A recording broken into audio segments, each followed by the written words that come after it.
This is the most interesting video I've seen to help explain what happened during the election and the Latino population.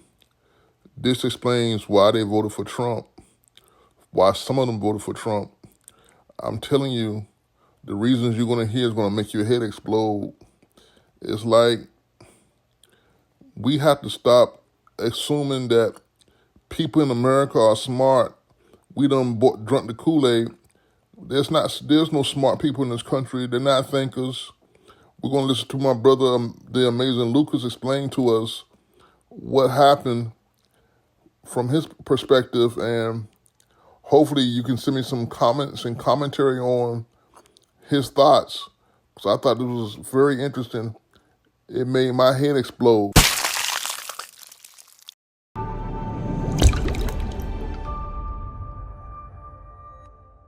The most insane interview I've seen. Oh my goodness. So I'm not gonna lie, I have to give you a warning that the footage that I'm gonna show from this interview may actually cause you brain damage. Because when I say that there are, you know how we have our Sambos in the black community? These mofos exist in the Latino community. And the disconnect that they have from reality it's something to witness, bro. It's something to really truly take in. Because I came across this interview, right? You have Mario and Maria, who came from Guatemala, okay? And they come here to the States and they get married and they have 3 kids and they talking about, oh, we live in the American dream, right? We live in the American dream. Mario and Mireya Alvarez found the American dream in Las Vegas. They came to the US from Mexico and Guatemala in the 80s. With his job in a supermarket and her job in a casino, they bought a house and raised 3 children. Well, we come to find out that Mario voted for Kamala, that he was going back and forth, whether to Trump or Kamala, that he eventually settled with Kamala. As crazy as that may sound, okay, as cuckoo for Cocoa Puffs that may sound, you a Latino from Guatemala deciding, Kamala Harris or Donald Trump. Hold on, I don't know which one. Despite Kamala losing, he says he's happy. He says the whole family's happy. Now, I'm thinking to myself, ¿por qué? ¿Por qué, amigo? Huh? What are you talking about you happy? I'm very curious. Why are you happy? He goes and says, well, because I think he's going to bring back the economy. Okay, that's what he's going to do. He really cares for the country. But today, he's not upset about the results. I'm kind of like more happy than upset. Why? Because Donald Trump is going to help the country with the economy. The whole household is happy. Now, I have no issue with that, okay? I really have no issue with that because that is a sentiment that is ubiquitous, to be honest with you, and it's clearly shown in the exit polls. So I can't fault him for that feeling. Can't fault him. I think that's something that was a very glaring issue when it came to Kamala. But then we get to his son, and he asks his son, hey, who'd you vote for? And his son is like resounding, I voted for Trump. I voted for Trump. Now, after he says he votes for Trump, he then goes and tells us and lists off quite intelligently all the policies and the legislation that he thinks that Trump is actually going to pass in his next term. And he's very excited. He didn't say that. Okay, he didn't say any of that, bruh. He didn't say any of that. Do you want to know why this man voted for him? Because he liked his bravado. He liked that he said what he said and didn't apologize for it. Mireya and their 29-year-old son, Mario Jr., did vote for Trump. Initially, I will say I did not agree with him. And then I started seeing that he was not afraid to speak his mind. And I noticed that he was not scared to say what he felt, regardless of what people would say. And I think I respect that about him. What? So you liked his kind of brashness, his personality? Yeah, I would say yes. When I tell you we are cooked, okay, one of the biggest issues that I would argue that Democrats are facing is that they are underestimating the stupid of the country. Just is what it is. They are underestimating the stupid of the populace, all right? When we live in idiocracy, you can't be talking about, well, this policy is going to do that, and this policy is going to do this, and this none of that matters, okay? Feelings don't care about your facts. in this country, if we look at all the elections, it has to deal with, do I like this guy? Huh? Do I trust this guy? Is this guy cool? That despite everything that was thrown at Trump, that, hey, he did SA, right? That, hey, he lied about January 6th. That, hey, he lied, he's got, a felon, right? That all this stuff that they threw, that it didn't matter. Didn't matter. Okay? Because they liked that, hey, how he held himself. Then it gets to the cherry on top of this stupid Sunday. And it is, it's a behemoth of a stupid Sunday. Because then we come to find out that little old Maria and little old Mario are illegals. They came into the country illegally and were granted amnesty by Ronald Reagan. Mario and Mireya both crossed the border illegally as teenagers, but became citizens under President Ronald Reagan's amnesty.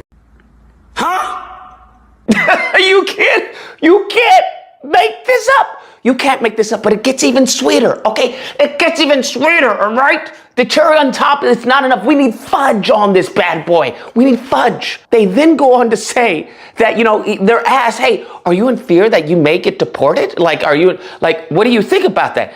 And they're like, no, not us. We different, okay? We're different. Because they believe that when asked, well, what makes you different about you right now who came here illegally and the people coming in currently, right now, presently? What's the difference? Oh, we know criminals, okay? We know they criminals. They come in here, they doing crime. We know criminals.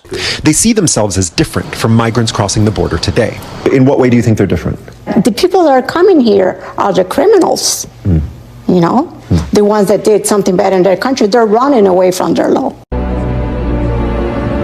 Ironic. Fam, come here. Come closer. Do you understand that you entering the country illegally makes you a criminal? Stupid. Do you understand that? Does that not click through your head? It's crazy. It's the same thing that I hear with the Sambos on the right talking about, well, I'm not like them Negroes, okay? I'm one of the good ones. This is the same thing that's happening. They came here illegally, were granted amnesty, but they think that they're better than those who are coming right now because they're not criminals. You are a criminal. You are a criminal. Just like they are coming over here who are criminals. You're the same thing. He's out of line, but he's right. Then it gets even crazier because they're asked, right? What do you think about your family members? Because you guys have family members that are real close relatives that they're here illegally. Do you think they're going to be deported? These mofos are talking about, no, they not criminal. They work hard. Despite having close family members who are undocumented, migrant invasion. They don't believe they'll end up in Trump's crosshairs. When you hear Trump promise mass deportations, do you worry about them? Yes and no. Because the ones that I know, they're doing good. They're not breaking any laws. I believe he's going to start deporting all the bad people. I'm not going to lie. When Trump does mass deportations, okay, and the only reason I was against it because I was like, this man ain't going to do it because he's never going to get Congress, okay? Democrats going to stop him in the Senate. That's no longer a problem, SA. No problemo, amigo. So when they start getting rounded up, okay, and they start getting kicked out, I'm going to be like Cartman, bro, and lick their tears. Yes! Yes! Oh, let me taste your tears, Scott. Your tears are so yummy and sweet. Delicioso. Because this is some of the most stupid, unhinged, deranged mentality that I can even fathom, bruh. Like, to think that you believe you're better than other people who did the same exact thing that you did because you believe that they're criminals, and that even though that you have family close to you, you think they're not going to get deported because they work hard? Have you not listened to anything the man said? I don't know what to tell. These people are stupid, bro. They're stupid. And it's just is what it is. They're gonna suffer the consequences, and nobody's gonna care, bro. Nobody, especially not black people. Okay, I'm just gonna let you know that's not gonna happen, bro. You on your own. So it's really hilariously sad, bro. It's sad, but it's hilariously sad to hear these people say these things. They're like, oh no, I'm one of the good ones. He's not going to touch me. Look, freaking Juan has a job. He's not going to touch him. Juan came here illegally, pimpin'. Illegally. That makes you a criminal in the eyes of the law. The only party that's actually been saving you right now has been the Democrats. They're the only party that have been having, as far as the sanctuary cities, that have been like, yo, we're not going to work with ICE. Bro, do you not know what's about to happen? Oh, amigo. Oh, adios. Adios. Anyways, guys, that's the video. Like I said, I hope your IQ didn't plummet too severely after listening to this stupid stuff. I hope you're still doing okay. All right. I hope you still have basic cognitive functions that are, you can move and say hello and interact. Because, man, that was a new type of dumb. That was a new type of dumb. I think that may be a virus. I've heard of COVID. I think they may have stupid virus. I think that's what it is. And I think we need a vaccine immediately. All right. Goodness gracious. If you happen to disagree, you know where to find me, because I really don't know what the either or is. Okay. I don't know. You're going to have to tell me. Friday through Sunday, disagreement day, you call in and we'll duke it out. Hope you guys enjoyed the video. If you did, please feel free to like, share, comment. Let me know what you guys think, and subscribe and all that fun stuff. Until next time, guys. Adios. It's Latino, and a lot of them are immigrants. But at the end of the day, we're American.